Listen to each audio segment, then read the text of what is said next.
할렐루야. 오늘 함께 나누실 말씀은 마태복음입니다. 마태복음 신약성경 맨 앞에 마태복음 25장 1절부터 13절까지 우리 말씀 먼저 읽겠습니다. 그때 천국은 마치 등을 들고 신랑을 맞으러 나간 10 처녀와 같다 하리니 그 중에 5은 미련하고 5은 슬기 있는 자라. 미련한 자들은 등을 가지되 기름을 가지지 아니하고 슬기 있는 자들은 그릇에 기름을 담아 등과 함께 가져갔더니 신랑이 더디 오므로 다 졸며 잘세. 밤중에 소리가 나되 보라 신랑이로다 맞으러 나오라 하매 이에 그 처녀들이 다 일어나 등을 준비할세. 미련한 자들이 슬기 있는 자들에게 이르되 우리 등불이 꺼져가니 너희 기름을 좀 나누어 달라 하거늘 슬기 있는 자들이 대답하여 이르되 우리와 너희가 쓰기에 다 부족할까 하노니 차라리 파는 자들에게 가서 너희 쓸 것을 사라 하니 그들이 사러 간 사이에 신랑이 오므로 준비하였던 자들은 함께 혼인잔치에 들어가고 문은 닫힌지라. 그 후에 남은 처녀들이 와서 이르되 주여 주여 우리에게 열어주소서. 대답하여 이르되 진실로 너희에게 이르노니 내가 너희를 알지 못하노라 하였느니라. 그런즉 깨어 있으라. 너희는 그날과 그때를 알지 못하느니라. 아멘. 할렐루야. 오늘 말씀의 제목은 따라하시기 바랍니다. 그것이 알고 싶다. 무엇이 알고 싶으신가요? 5 처녀는 왜 못 들어갔을까? 따라하세요. 시작. 5 처녀는 왜 못 들어갔을까? 그것이 알고 싶다. TV 프로그램의 제목이긴 하지만 그것이 알고 싶다. 5 처녀는 못 들어갔을까? 우리가 여러분들이 많은 성도님들이 많이 들었던 설교 본문입니다. 제가 이 말씀을 이번 주에 받았는데 이번 주 월요일부터 어제까지 제가 새벽기도 담당이었어요. 새벽기도 담당이었는데 일주일간 어떤 말씀을 함께 나눌까 하다가 절기에 관한 말씀을 같이 나눴습니다. 그래서 6월절부터 마지막 초막절 희년까지 말씀을 쭉 함께 나누면서 이 5 처녀에 관한 말씀을 다시 보게 됐어요. 다시 보게 됐어요. 그래서 깨달아진 바가 있어서 우리 함께 은혜를 나누고자 이 말씀을 준비했습니다. 우리 말씀을 듣기 전에 자리를 조금 정리를 하겠습니다. 초등학생은 다 앞으로 나와서 앉으세요. 이 앞에 저 중간에 사람 다니는 통로 앞쪽으로, 중학생도 마찬가지로 이 앞에 자리 많이 폈어요.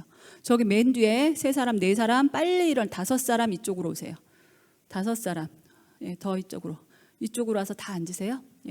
그쪽에 뒤에 이름 부르지 말고 이름 부를까? 빨리 일어나세요. 앞으로 오세요. 태민아. 내가 안 불렀어. 저 위에 어떤 분이 부르신다. 빨리 앞으로 오세요. 그쪽은 앞으로 오거라라라. 거기는 보윤아 어머니가 건반 치실 때만, 그치? 버릇이 돼가지고 저절로 저쪽 가서 앉아요. 아주 일로 와. 여기 맨 앞에. 이쪽 목사님 가까운 쪽으로 앉아. 보현이는 기도할 때 내 뒤를 오늘 졸졸 쫓아다녀. 알았지? 이유는 알 것이야. 자, 오늘 말씀 듣기 전에 잠깐 기도하겠습니다. 좋으신 하나님 아버지 은혜 감사합니다. 하나님 아버지, 오늘 5 처녀가 왜 천국에 들어가지 못했는지 다시 한번 그 말씀을 가지고 은혜를 나누고자 합니다. 하나님 아버지, 때가 세상 사람들도 말세라고 말합니다. 때가 악하다고 말합니다. 세상이 돌아가는 그 모든 것들을 볼 때 하나님 아버지 예수 그리스도께서 다시 오실 날이 멀지 않았음을 우리가 알 수 있습니다. 그 때와 시를 알 수 없게 저희가 더욱 깨어있기를 원합니다. 그래야 해서 이 무더운 여름에도 아버지 토요일에도 저희가 기도하고자 이 성전에 모였습니다.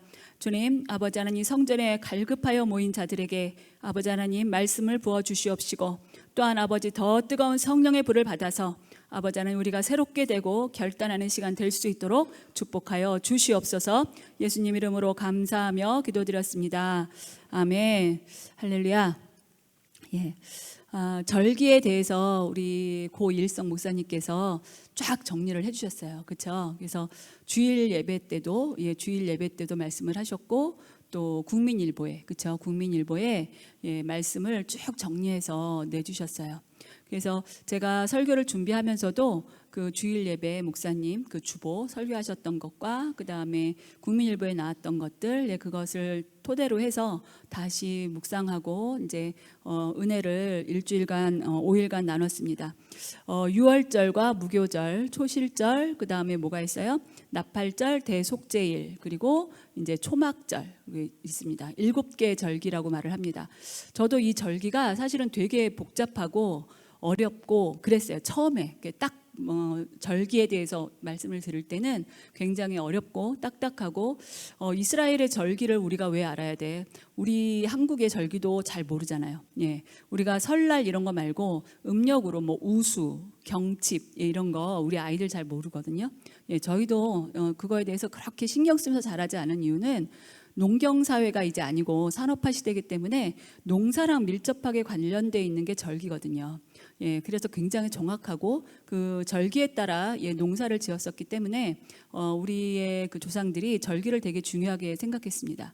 근데 이제 그 우리나라 절기, 보통 다른 나라의 절기와 이스라엘의 절기가 다른 점이 크게 있어요. 뭐냐면 보통 절기들은 어떠한 일이나 사건이 생기고 나서 지정이 돼요. 예, 그래서 우리가 하다못해 이제 8.15 광복절, 그럼 뭐예요? 1945년 8월 15일에 우리가 일제 강점기를 벗어나서 해방을 맞이한 날, 그래서 기념하기 위해서 8월 15일, 7월 17일은 이제 헌법이 제정된 날, 7월 17일. 이런데 하나님이 말씀하시는 절기들은요, 말씀이 먼저예요. 하나님께서 말씀을 먼저 주시고 그 말씀이 정확하게 이루어졌고 그 말씀대로 절기가 딱 지정이 됐고 이스라엘 백성들은 그 절기대로 삶을 모든 신앙생활을 절기 중심으로 한 걸 알 수 있습니다. 지금도 예수님을 메시아로 인정하지 않는 유대교, 그렇죠? 유대교 구약의 모세 오경만 믿는 이스라엘의 유대교들은 이 절기를 굉장히 철저하게 지킵니다. 예, 그래서 이들이 뭐 6월절이라든지 오순절, 초막절 이럴 때는 지금도 큰 나라의 큰 축제처럼 지나고 그 다음에 그들이 예루살렘에 꼭 와서 그 성전에서 기도하는 걸 볼 수 있습니다. 자, 6월절은 뭐예요? 어린 양의 피, 그렇죠? 어린 양의 피로 죄 사함 받은 사건이죠.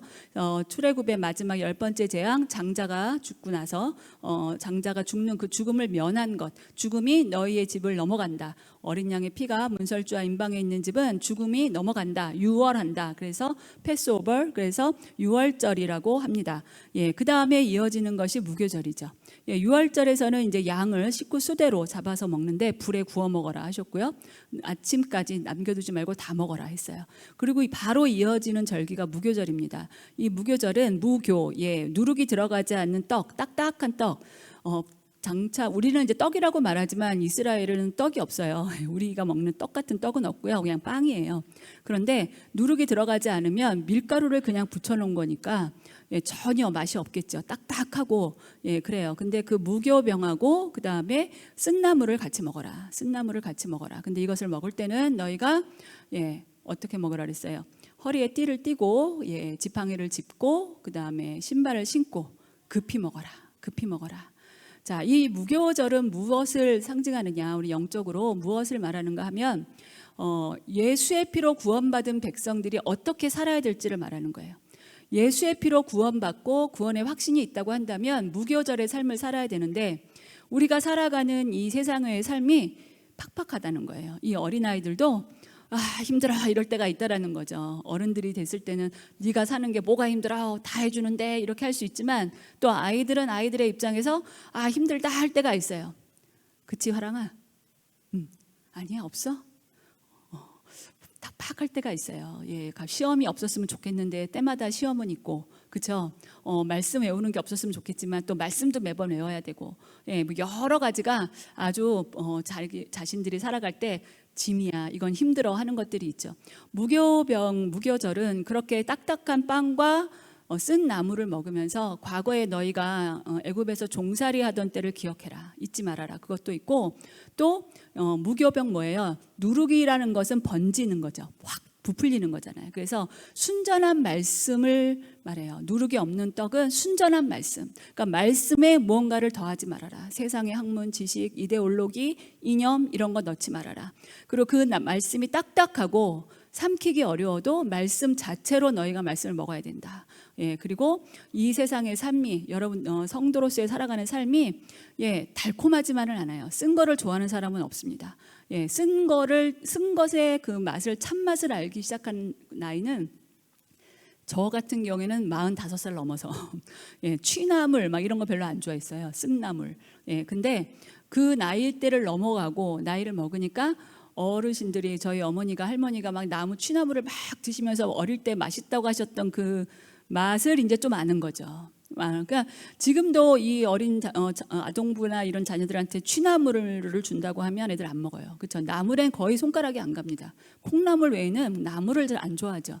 그러니까 쓴 것, 그러니까 우리의 삶이 굉장히 쓰다라는 거예요. 근데 너희가 이것을 살 때 어떻게 해라?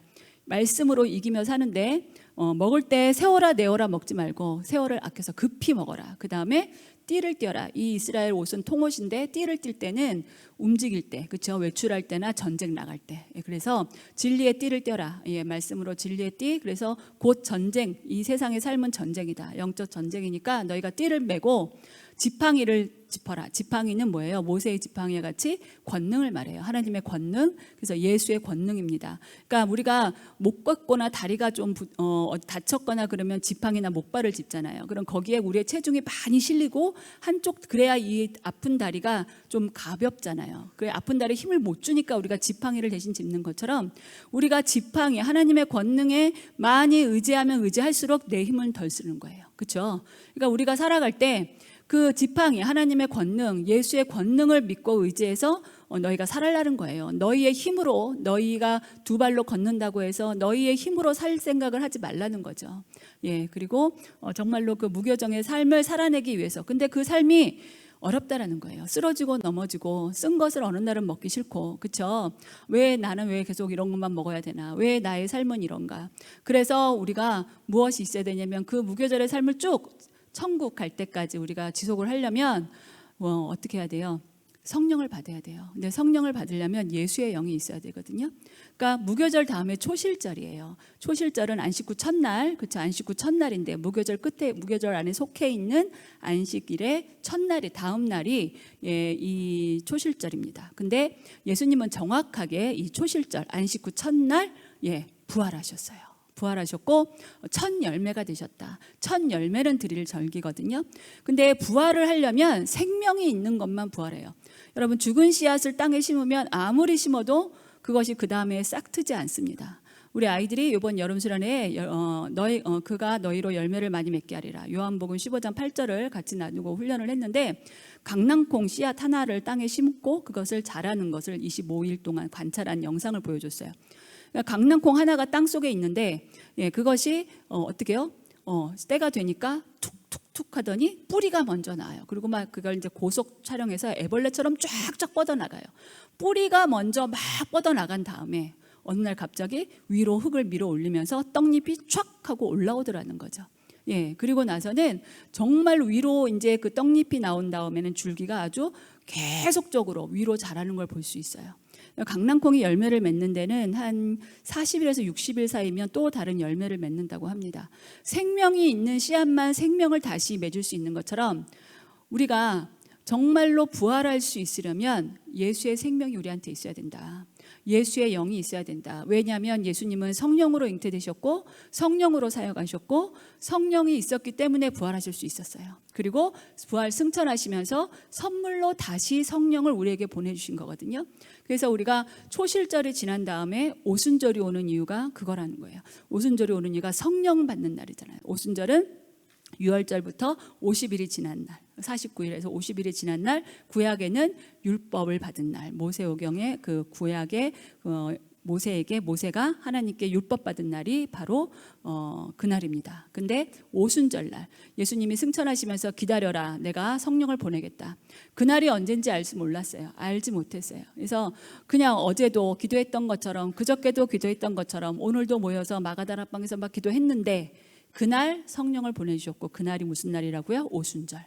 하나님은 작정을 하셨어요. 오순절 날 성령을 보내시기로.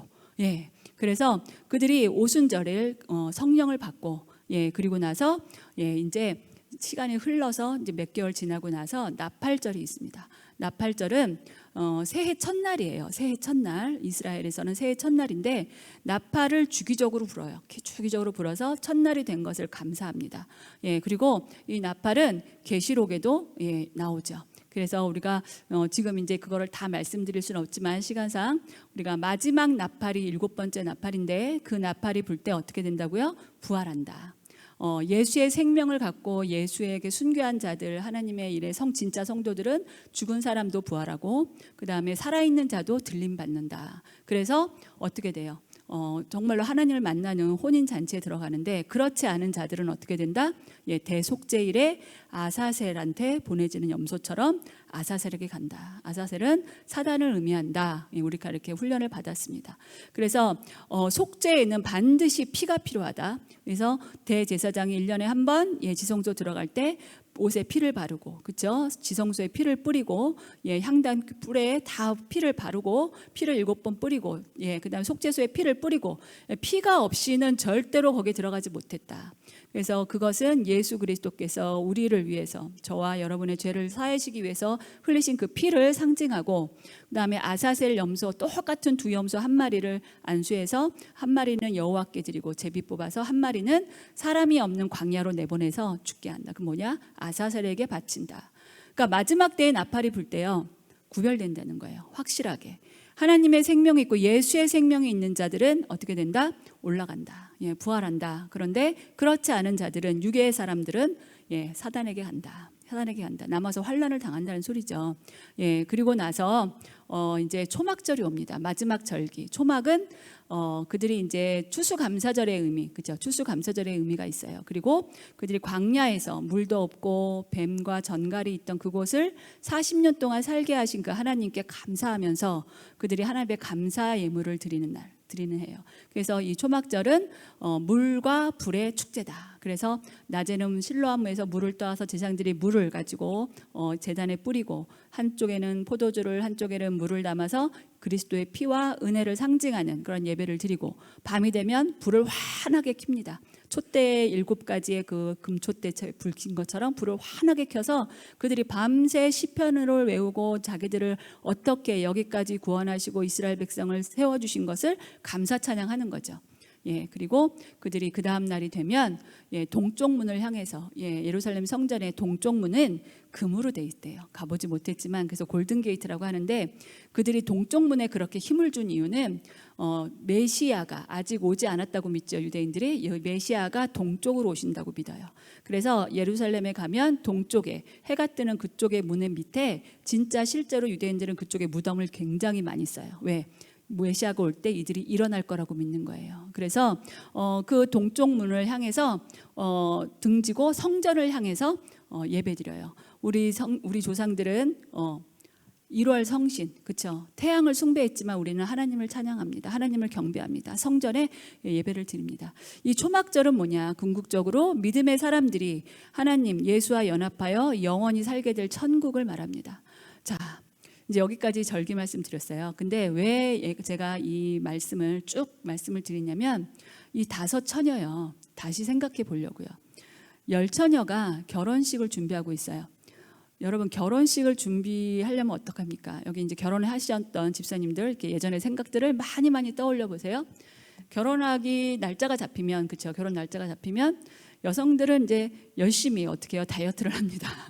왜냐하면 그날 제일 예뻐야 되잖아요. 그날 최고로 예뻐요. 신부가 제일 예뻐요. 내 생에 제일 예쁜 날, 제일 예쁘게 화장하는 날이죠. 엄청나게 단장을 해요. 신랑도 마찬가지입니다. 신랑도 뚱뚱하면 살을 좀 빼고 어떻게든 멋진 턱시도를 입고 멋있게 들어가야 되니까 그리고 몸과 마음과 영혼, 그렇죠? 예수 믿는 자들은 더 하나님 앞에 기도하면서 두 부부가 연합해서 미리 그 결혼식을 앞두고 같이 기도하면서 새로 꾸려질 가정을 위해서 기도하죠. 굉장히 준비를 많이 해요.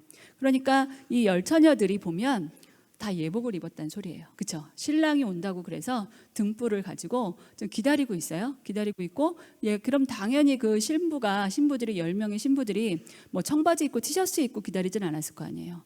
다 지금으로 말하면 웨딩드레스 입고 기다렸다는 거예요. 그렇죠? 머리에 관을 쓰고 막 멋있게 정말 예쁘게 단장을 하고 예복을 다 입고 등불을 들고 기다리고 있다. 기다리고 있다. 자, 예복이 뭡니까? 예복. 성경 말씀에서 예복을 뭐라고 말씀하시죠? 옳은 행실이다. 성도의 옳은 행실. 자, 우리 계시록 19장 7절부터 8절에 보면 우리가 즐거워하고 크게 기뻐하며 그에게 영광을 돌리세 어린 양의 혼인 계약이 이르렀고 그의 아내가 자신을 준비하였으므로 그에게 빛나고 깨끗한 세마포 옷을 입도록 허락하셨으니 이 세마포 옷은 성도들의 옳은 행실이로다 하더라. 그러니까 예수를 만나서 재림하실 예수님을 만나서 혼인잔치에 들어갈 자들이 깨끗하게 세마포 옷을 입었다라고 말하는 건 뭐냐면 그들이 삶 속에서 하나님의 말씀대로 살았고 옳은 행실로 살아냈다라는 거예요. 그러면 이 열처녀는요, 이 마태복음도 보면 이제 이 마태복음에서 지금 마지막 때를 예수님께서 말씀하시면서 이 5처녀 얘기가 나오는 거거든요, 비유로. 그러니까 이 처녀들도 옳은 행실을 했어요. 신앙이 없는 사람이 아니라는 거예요. 10명 모두가 예복을 다 입었어요. 예복을 다 입었고, 그 잔치, 혼인에 참여하기 위해서, 주인공이 되기 위해서 준비하고 있다라는 거예요. 그러니까 엉터리 신앙이 아니었다라는 거예요. 이 5처녀, 못 들어간 5처녀도 예복을 입고 준비했고 등불을 들고 준비했다라는 겁니다. 자, 우리가 마태복음의 22장에 보면 또 임금이 그쵸? 잔치를 벌여놓고 사람들을 초청하는 비유가 나옵니다. 그런데 안 와요. 원래 초대장이 있었고 그 초대장을 받은 사람들이 다 와서 앉아야 되는데 너무 이유가 많아요. 뭐 밭을 갈아야 되고 소를 사러 가야 되고 뭐 해야 되고 막 그러니까 임금님이 화가 나셨어요. 그래서 너희들 나가서 저 길거리에 나가서 다 데려와라 그랬어요. 아무나 데려와라. 그래서 그들을 다 데려왔어요. 그런데 앉혀놓고 봤는데 딱 한 사람만 예복을 입고 있지 않았어요. 그러니까 임금이 뭐라고 그러냐면 너는 어찌해서 예복을 입고 오지 않았냐. 그러면서 그를 내쫓으라고 합니다. 내쫓아라. 예복을 입지 않고 이 잔치에 왔다. 내쫓아라 하시면서 그가 어두운 데 내던져지고 슬피 울며 이를 갈게 될 것이다. 그리고 청함을 받은 자는 많지만 택함 받은 자는 적다. 여러분, 청함을 받은 자는 많지만 택함 받은 자는 적다. 이 말씀을 이제 예수님께서 말씀하세요. 이 5처녀의 이야기도 그렇습니다. 10명의 처녀는 사실은 부름받은 사람이에요. 구원받은 사람들입니다. 삶 속에서 말씀대로 살려고 최선을 다해서 죄악과 싸우고 예수의 피로 씻고 막 이러면서 신앙생활 했어요. 공들여서 신앙생활 했어요. 그리고 이 정말 신랑이 올 것을 알고 있는 거죠. 요즘 우리로 말하면 뭐예요?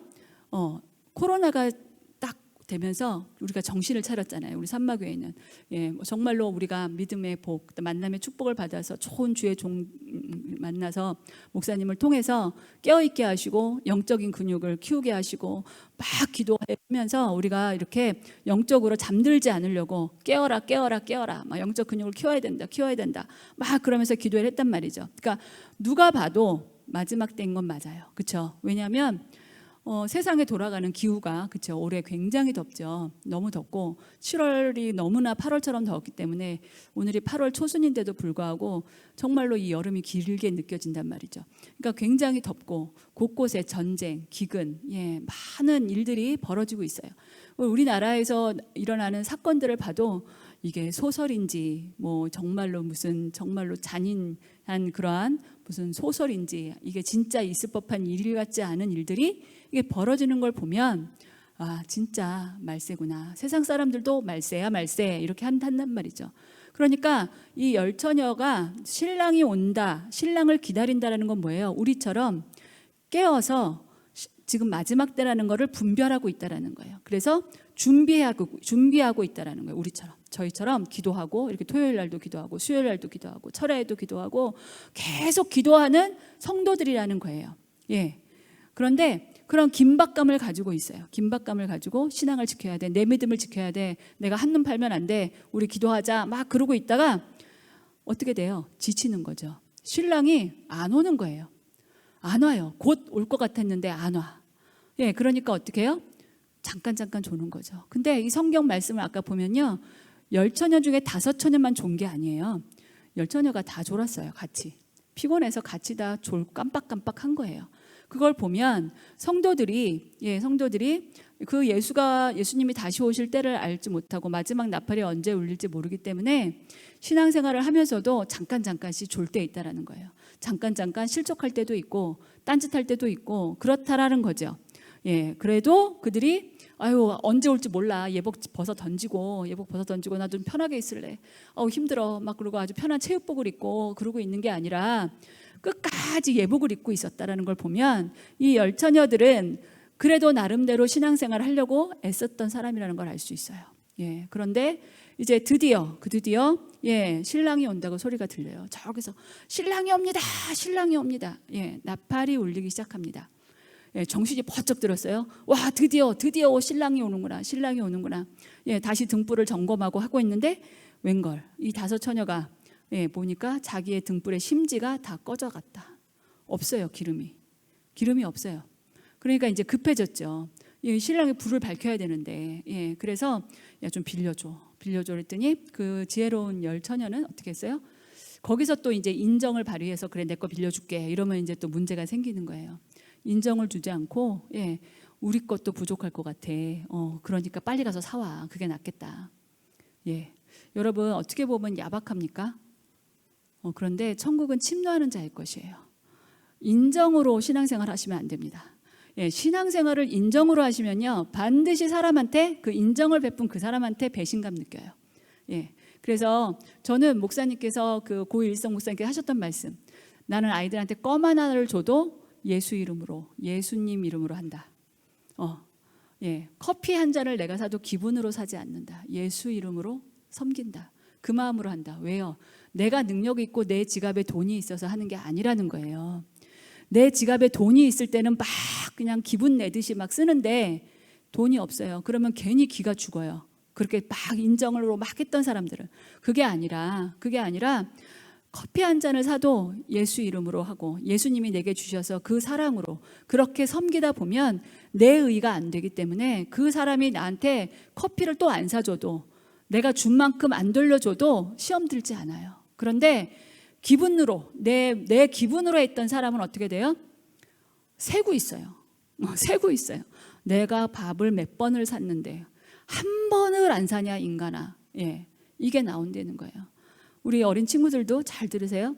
우리 친구들은 이제 생일날이 오면은 이제 생일 때를 기다리죠. 그 자기 생일이 임박하면 제 친구들의 생일을 잘 갑니다. 그래서 내가 생일 선물을 준 만큼 친구들도 나한테 그 선물을 줘야 돼요.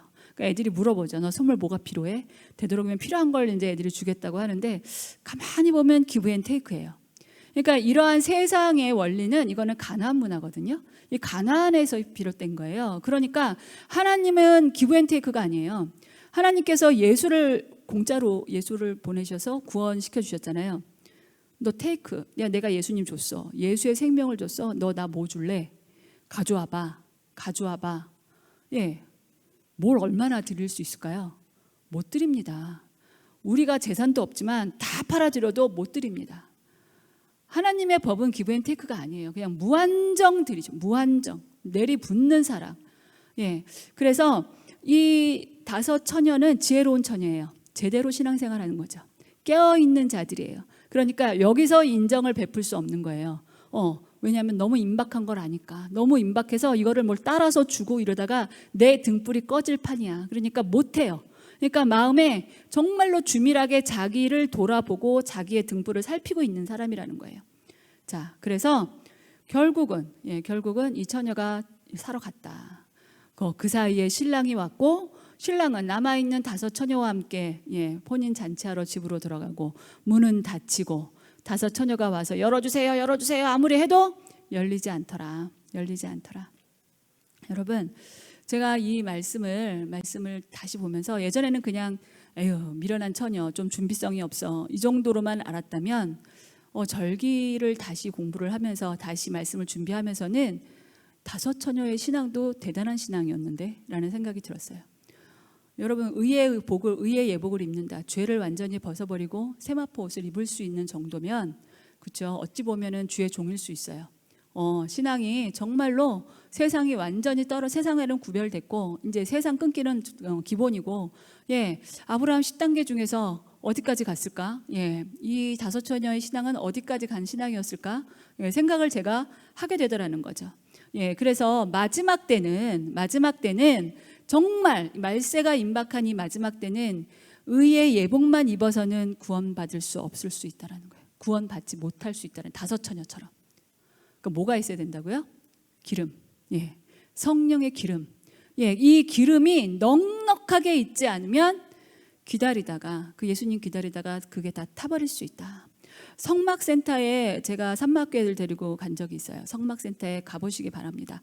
예, 거기에 가면 이제 거기 담당하시는 목사님이 쭉 설명을 해주셔요. 제가 깊은 설명은 못 들었지만 지성소를 똑같이 만들어놨거든요. 거기에 가면 감람류에 이제 등잔 때 이제 불을 붙이잖아요. 감람류.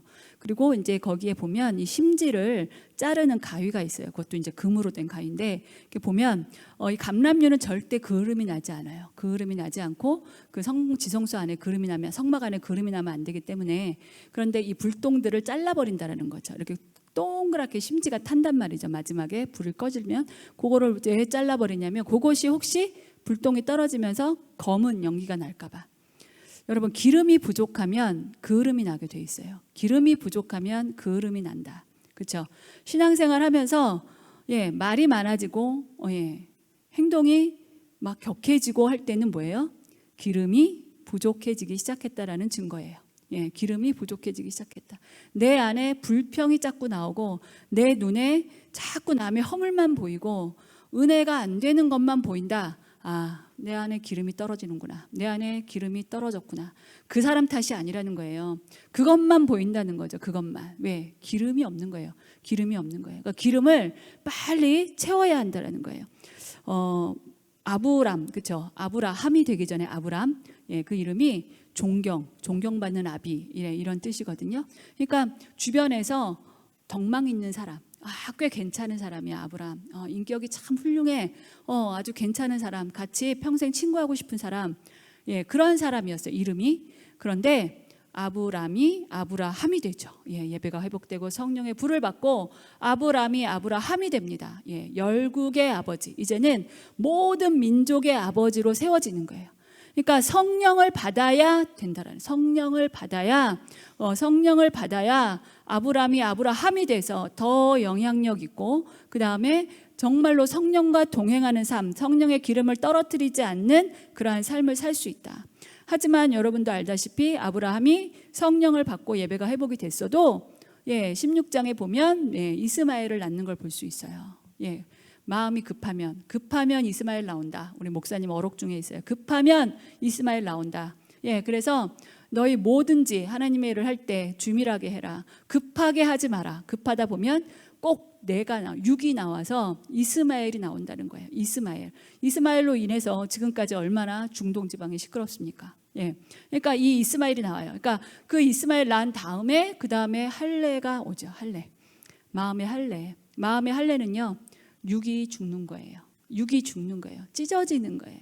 찢어지는 아픔이 있는 거예요. 이 손가락 조금만 칼만 베도 물이 닿으면 너무 아프잖아요. 우리가 밴드 붙이잖아요. 그런 것처럼 마음의 할례를 받는 거예요. 마음의 할례. 그러니까 육의 거죽, 육체의 거죽을 베는 것이 아니라 마음의 할례를 받아야 된다. 그래서 마음의 할례를 받고 육이 찢어져 나가는 고통이 느껴지고, 내 죄가 느껴지고, 내가 이렇게 죄 지을 때마다 예수님 이렇게 마음이 아프셨구나, 성령님 이렇게 통곡하셨구나, 내가 하나님 알고 성령 체험도 하고 수련회 가서 성령도 만났고 또 그 당시에는 기쁨이 넘쳤는데 몇 주 안 지났는데 한 주 지났는데 내가 벌써 이렇게 됐구나. 그 기쁨은 어디 갔는지 모르고 그때 기도는 다시 나오지도 않고 내가 이렇게 됐구나.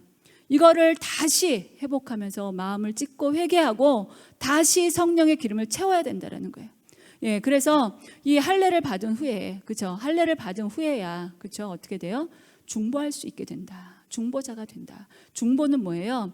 예수님이 우리를 위해서 중보하셨던 것처럼, 그렇죠? 아브라함이 생명을 걸고 롯을 위해서 중보했던 것처럼, 그 한 영혼을 위해서 내가 죽을 것 같이 기도하는 거예요.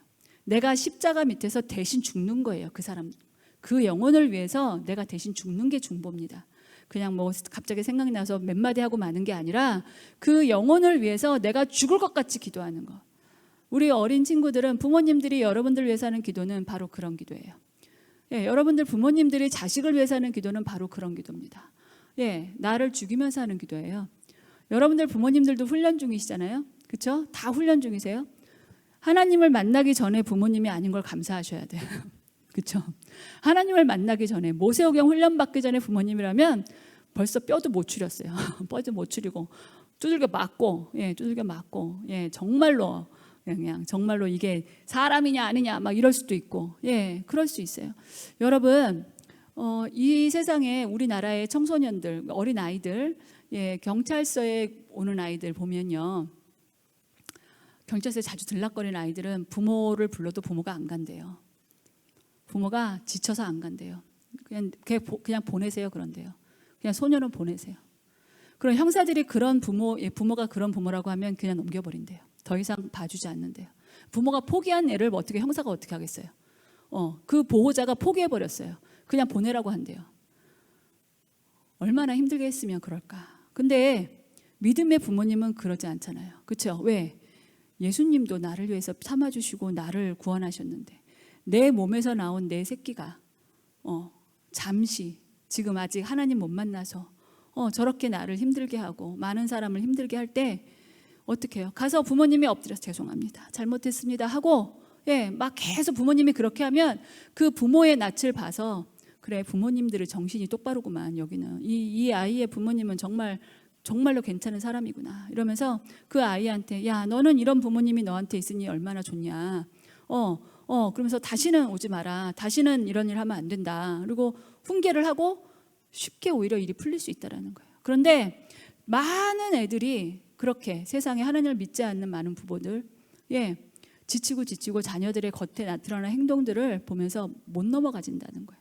내 자식도. 그게 말세의 징조죠. 말세의 징조예요. 예, 목사님 말씀하신 것처럼 사람이 동물보다 못한 삶을 살고 있어요, 지금. 예, 사람이 동물보다 못해요. 예, 동물은 자기 새끼를 위해요. 동물은 지 새끼는 위한다 그러잖아요. 먹을 거 있으면 자기가 배고파도 안 먹고 새끼를부터 먼저 먹인다는 거예요. 그런데 이 사람이라는, 예, 모든 만물의 영장이라는 사람이 동물보다 못하다. 지금 현재 그러한 일들이 벌어지고 있다라는 거예요. 자, 그래서 어제 우리가 철야 때 담임 목사님께 들은 말씀처럼 성령을 소멸하지 말아라. 성령을 소멸하지 말아라. 여러분 잘 들으세요. 다음 세대들. 여러분 여러분들이 체험한 성령 소멸하지 마세요. 여러분 그거 꺼트리면 안 됩니다. 지금 간당간당해요. 지금 기름이 없어가지고 막 간당간당해요. 간당간당하고 그러니까 졸고 앉았지. 지금 조는 사람들 정신 바짝 차리세요. 예. 말씀 들으면서 졸립다라는 건 뭐예요? 기름 없다라는 소리예요. 예, 기름 없다라는 소리입니다. 여러분, 그러니까 그 말씀에 여러분들이 말씀을 들을 때 이 말씀이 심령을 쪼개고 들어가거든요. 말씀이 검이라고 그랬잖아. 여러분 말씀의 검, 아동부 다 만들었잖아. 근데 그 심령을 쪼개고 들어가는데 전혀 안 들어간다는 소리야. 자장가에 자장가. 예, 그 사이에 내가 죄가 많고 그 사이에 세상에 덕지 붙었다라는 소리야. 그러니까 오늘 뒤집어 엎어야 돼. 오늘 기름을 또 채워야 돼. 기름을 채워서 또 막 이거지. 한 주일은 버틸 수 있어야 돼. 한 주일 아니야. 그러면 3일이라도 수성불 할 때까지라도 버틸 수 있어야 돼. 예, 여러분 돈이 없는 사람들은 예전에 저희 어머니 시대죠. 어머니 시대는 봉지쌀을 드셨대요. 봉지쌀 아세요? 라면, 삼양라면 그런 봉투들을 옛날엔 버리지 않고 다 붙여서 썼대요. 너무 가난한 우리나라 시절의 얘기입니다. 예, 그래서 그거를 가지고 와서 쌀을 파는 집에 쌀집 가서 그 봉지에다 쌀을 받아서 한 대, 두 대 사서 그걸로 밥을 또 며칠 막 섞어서 끓여 먹고 또 돈 생기면 가서 또 봉지쌀 사오고, 예, 쌀을 몇 킬로씩 사는 게 아니라 이렇게 한 주먹씩, 예, 비닐에 넣어서 한 주먹씩, 그게 봉지쌀이에요. 기름도 마찬가지예요. 돈이 없어서 페트병 가져가서, 그렇죠? 페트병 가져가서, 예, 여러분 요 페트병 2리터만 주세요. 2리터만 해가지고 차에다가 막 떨어질까봐 한 방울도 아깝게 다 넣어가지고 그 차가 세게 달릴 수 있습니까?